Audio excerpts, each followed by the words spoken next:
It was the summer of 2022, and I had just started doing DoorDash full-time after losing my warehouse job. I live in a small city in the Midwest with a ton of rural roots outside town. Most nights were boring.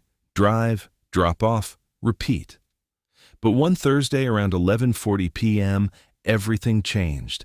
I got a ping for a large pizza order going to an address I'd never seen before. The GPS took me way out past the last streetlight, down a long gravel road lined with thick trees. The house was a single-story ranch-style place, set way back from the road. No porch light on, no car in the driveway. Just one dim light, glowing from what looked like the kitchen window. I grabbed the pizza bag and walked up the cracked sidewalk. The second my foot hit the first step, I felt it, that heavy, sick feeling in my stomach. The kind you get when something is just wrong. The air felt thicker. The crickets went completely silent. I knocked. No answer. I knocked again. Still nothing. Then I heard it. A very faint scratching sound coming from inside, like fingernails on wood. It stopped the moment I leaned in to listen. I called out, "DoorDash!" and waited. Nothing. I was about to set the bag on the porch and leave when the front door creaked open just a crack. A woman's voice, soft and shaky, said, "Thank you. Just leave it there." I couldn't see her face, only her hand reaching out, pale, trembling with dirty fingernails. She took the bag and the door slammed shut. As I walked back to my car, I noticed something that made my skin crawl. There were fresh footprints in the soft dirt beside the porch, but they weren't leading to the door. They were coming from the side of the house, like someone had just walked out of the woods and stood right where I was standing. I got in my car, locked the doors, and drove away fast. I told myself it was just a weird customer, but that gut feeling wouldn't leave me. I even considered calling the non-emergency line, but what would I say? The lady who ordered pizza sounded scared, and there were weird footprints? I went home and tried to forget it. But 2 nights later, I got the exact same order, same address, same large pepperoni pizza at almost the exact same time. That's when I knew something was really wrong. I almost declined the order when it popped up again 2 nights later. Same customer name, same address, same large pepperoni. But money was tight, and I figured maybe I was overthinking the first night. This time, I brought a small flashlight and my phone on record. The drive out felt even longer. When I pulled up, the house looked exactly the same. One dim kitchen light, no porch light, no cars. I walked up slowly. The scratching sound was back, louder this time, coming from somewhere near the side of the house. I shined my light toward the woods and caught movement, just a quick flash of something pale ducking behind a tree. My heart was hammering. I set the pizza on the porch and stepped back. The door cracked open again. Same shaky female voice. "Thank you. Please, just leave it." But this time, I noticed something different. There was a man's low voice in the background whispering something I couldn't make out. The woman sounded like she was crying. I said, "Ma'am, is everything okay?" The door slammed shut instantly. I got back in my car but didn't leave right away. I sat there for a minute with my headlights off. That's when I saw it. A silhouette standing perfectly still at the edge of the tree line, watching my car. It was tall. Too tall. And it wasn't moving like a normal person. It was just standing there. I floored it out of there. When I got home, I looked up the address online.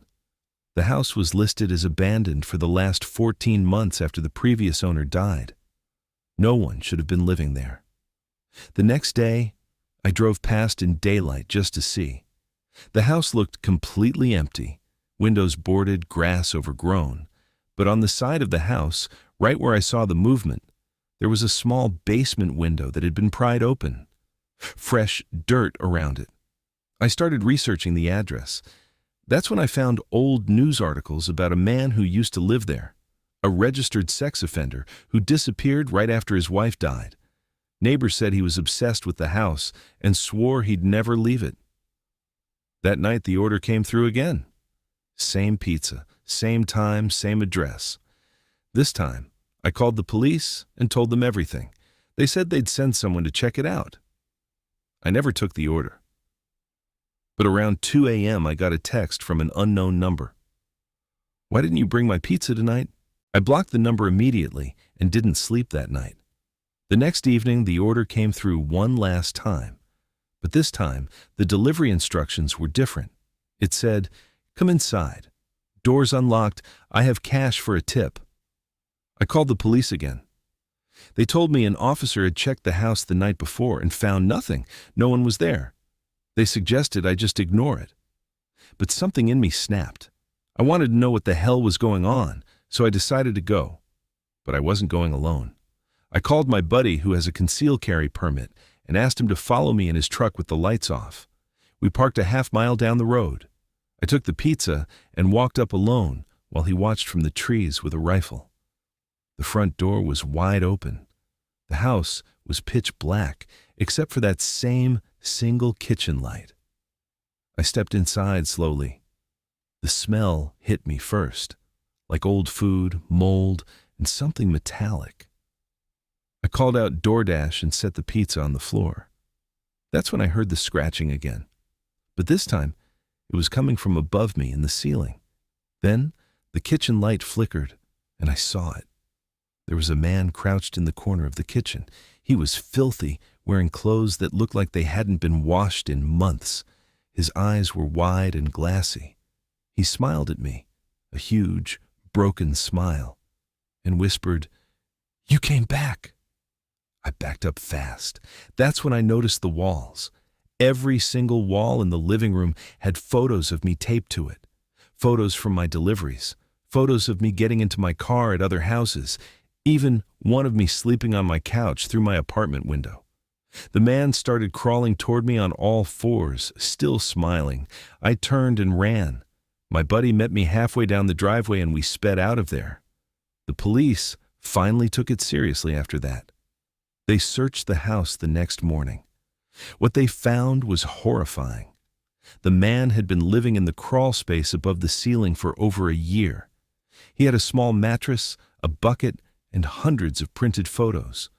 Not just of me, but of every delivery driver who had come to that house in the last 14 months.